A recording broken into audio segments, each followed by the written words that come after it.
अस्सलाम वालेकुम स्टूडेंट। आज हम 10th class chemistry chapter number 3 का नेक्स्ट लेक्चर लेकर आए। आज के लेक्चर में बेसिकली हमें पढ़ना है नेचुरल गैस। तो हमने देखना है कि नेचुरल गैस जो होती है बेसिकली ऑर्गेनिक कंपाउंड का सोर्स तो है हमारे पास। इसकी डेफिनेशन क्या है, इसकी कंपोजिशन क्या है, ये कहाँ से हमें ऑब्टेन है, तो इसका ओरिजिन क्या है, उसके बाद इसके चंद के यूज देखेंगे। तो हमने लेट स्टार्ट करते हैं भी। आज के जो बेसिकली हमारे पास टॉपिक है नेचुरल गैस, इसके अंदर हमने कौन कौन से टॉपिक कवर करने हैं। सबसे पहले हमने देखना है डेफिनेशन, मीन कि हम डिफाइन करेंगे। अगर हमसे कोई पूछे भी नेचुरल गैस है क्या, तो एटलीस्ट हमें उसकी डेफिनेशन आनी चाहिए, उसकी तारीफ आनी चाहिए। फिर उसके बाद देखेंगे इसकी कंपोजिशन, मीन कि जो नेचुरल गैस है ये किन किन चीज़ों से कंपोज होकर मिलकर बनी हुई है।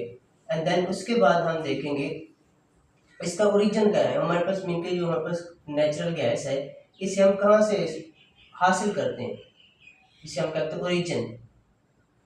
एंड देन लास्ट में हमने देखना है इसके यूजेस। हम ये देखेंगे कि हमारे पास जो नेचुरल गैस है इसे हम कहाँ कहाँ पर इस्तेमाल कर सकते हैं।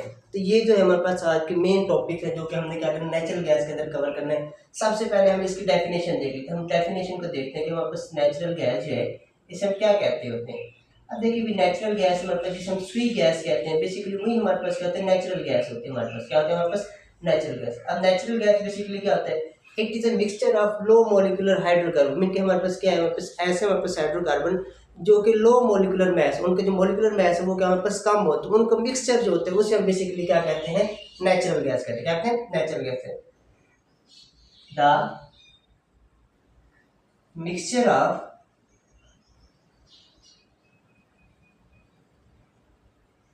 लो molecular mass hydrocarbon is called natural gas. Mean कि हमारे पास नेचुरल गैस क्या है, हमारे पास मिक्सचर है। किस चीज़ का मिक्सचर है, लो मॉलिक्यूलर। हमारे पास क्या होता है जो हाइड्रोकार्बन उनका जो मिक्सचर होता है उसे बेसिकली हम क्या कहते होते हैं नेचुरल गैस। अब इसमें हमारे पास क्या होता है 80% हमारे पास क्या होता है मीथेन। 85% it contain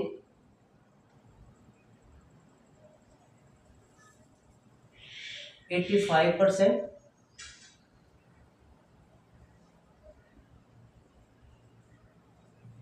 methane. इसमें मीथेन की जो परसेंटेज है तो वो कितने होते हैं बस 85% इसके अंदर क्या होता है मीथेन। अब इसके हम कंपोजिशन देख लेते हैं, इसके अंदर कौन कौन सी चीज़ें पाई जाती हैं। अगर हम इसकी कंपोजिशन की बात करें तो हमने कहा कि हमारे पास ये बेसिकली क्या आता है, हमारे पास मिक्सचर है। किस चीज़ का मिक्सचर है, हमारे पास लो मॉलिक्यूलर मैस हाइड्रोकार्बन का हमारे पास क्या बेसिकली मिक्सचर है। अब लो मॉलिक्यूलर मैस में हमारे पास कौन कौन से आ जाएंगे, हमारे पास मीथेन आ जाएगा, इथेन आ जाएगा, प्रोपेन आ जाएगा, ब्यूटेन आ जाएगा। हमारे पास मीथेन,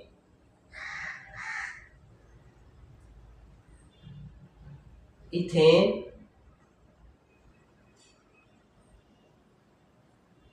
प्रोपेन एंड ब्यूटेन। ये बेसिकली ये जो हमारे पास हाइड्रोकार्बन है इनका मिक्सचर। अब हमें पता है मीथेन जो है इसका मॉलिक्यूलर फार्मूला क्या है CH4।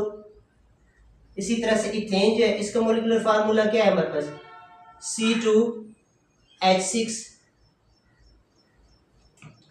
और हमें पता है जो प्रोपेन है इसका मॉलिक्यूलर फार्मूला क्या है C3H8। इसी तरह से हमें पता है जो हमारे पास ब्यूटेन है इसका मॉलिक्यूलर फार्मूला क्या है C4H10। तो इनका हमें मॉलिक्यूलर फार्मूले भी आने चाहिए। इनके बेसिकली क्या आते हैं कंपोजिशन किन किन किन चीज़ का होता है आपस जो आपस नेचुरल गैस होती है methane, ethane, propane and butane. इन चीज़ों से मिलकर ये बनी होती है। अब उसके बाद देख लेते हैं इसका ओरिजिन, इनके से हम कहाँ से आखिज करते हैं, इसका ओरिजिन क्या है, बेसिकली ये किन किन जगहों से हमें हासिल होती है ओरिजिन। अब देखिए जहाँ से हम क्या करते हैं, हम कोयला भी ऑब्टेन करते हैं, जहाँ से हम पेट्रोलियम ऑब्टेन करते हैं वही उसी जगह के ऊपर हमारे पास क्या पाया जाता है, बस नेचुरल गैस भी पाए जाते हैं। The origin of natural gas, the origin of natural gas is the same as petroleum and coal. क्योंकि जिस जगह से हमें क्या होगा पेट्रोलियम हासिल होगा और कोल हासिल होगा उसी जगह से हमें क्या हो गया बस नेचुरल गैस भी हमें क्या हो गया बस हासिल हो गया हमारे पास। अब उसके बाद देख लेते हैं इसके यूजेस, मीन कि इसे हम कहाँ कहाँ पर इस्तेमाल करते हैं, मीन कि इसके यूजेस क्या है हमारे पास, मीन के यूजेस देख लेते हैं हम। अब देखिए सबसे पहले अगर हम बात करें जो हम घरों में गैस इस्तेमाल करते हैं, सुई गैस जिसे कहते हैं, बेसिकली वही क्या था, बस नेचुरल गैस। तो सबसे पहले इसका यूज आ जाएगा, हम इसे एज अ फ्यूल के तौर पर इस्तेमाल करते हैं, किसके अंदर, हाउसेज के अंदर, मीन डोमेस्टिक लेवल पर एज अ फ्यूल के तौर पर इस्तेमाल करते हैं। It is used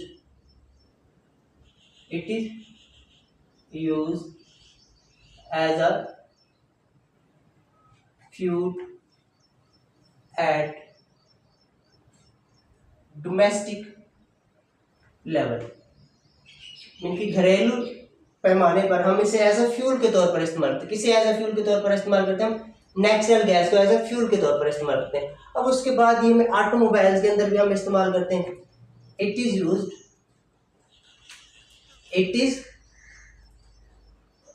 used in automobiles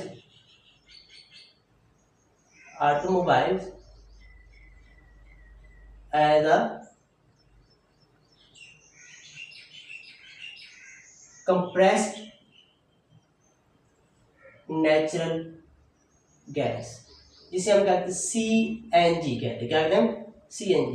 इनके से CNG के तौर पर हम क्या करते हैं, ऑटोमोबाइल के अंदर हम क्या करते हैं, इस्तेमाल करते हैं। किसे इस्तेमाल करते हैं, नेचुरल गैस को इस्तेमाल करते हैं। अब उसके बाद इसका थर्ड वाला यूज है कि इससे हम कार्बन ब्लैक भी ऑब्टेन हासिल करते हैं।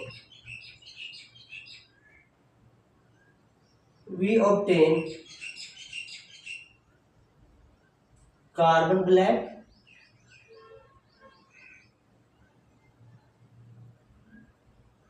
from it, मीन इससे हम क्या हासिल करते हैं, कार्बन ब्लैक हासिल करते हैं। एंड देन उसके बाद फोर्थ वाला इसका यूज है कि इसको हम फर्टिलाइजर की फॉर्मेशन के लिए भी हम करते हैं, इस्तेमाल करते हैं। It is used for the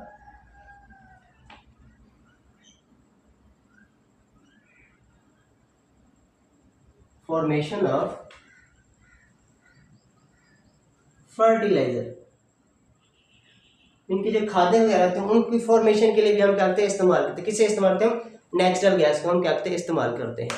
तो ये तो था हमारे पास आज के लेक्चर, जिसके अंदर हम सबसे पहले हमने देखी डेफिनेशन देखी, हमारे पास जो हमारे पास नेचुरल गैस इसकी डिफाइन किया, फिर उसके बाद इसकी हमने कंपोजिशन देखी है, देन उसके बाद हमने देखा इसका ओरिजिन क्या है, और लास्ट में हमने क्या देखा, इसके यूजेज देखे। तो अगर हम देखें तो ये शॉर्ट क्वेश्चन हमारे पास आता है, डिफाइन नेचुरल गैस और राइट इट्स टू यूजेज, या फिर हमारे पास आता है define natural gas, give its composition. तो ये इस तरह के हमारे पास कहते हैं शॉर्ट क्वेश्चन आ जाते हैं। Define natural gas and write its two uses, इनके इसके दो यूजेज लिखे। ये हमारे पास इस तरह से शॉर्ट क्वेश्चन आया था, पहले आपके बोर्ड के पेपर के अंदर है। अब दूसरा जो हमारे पास शॉर्ट क्वेश्चन है वो इस तरह से है, define natural gas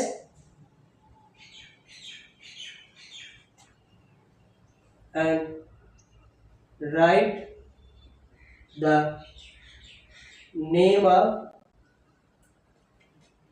organic compound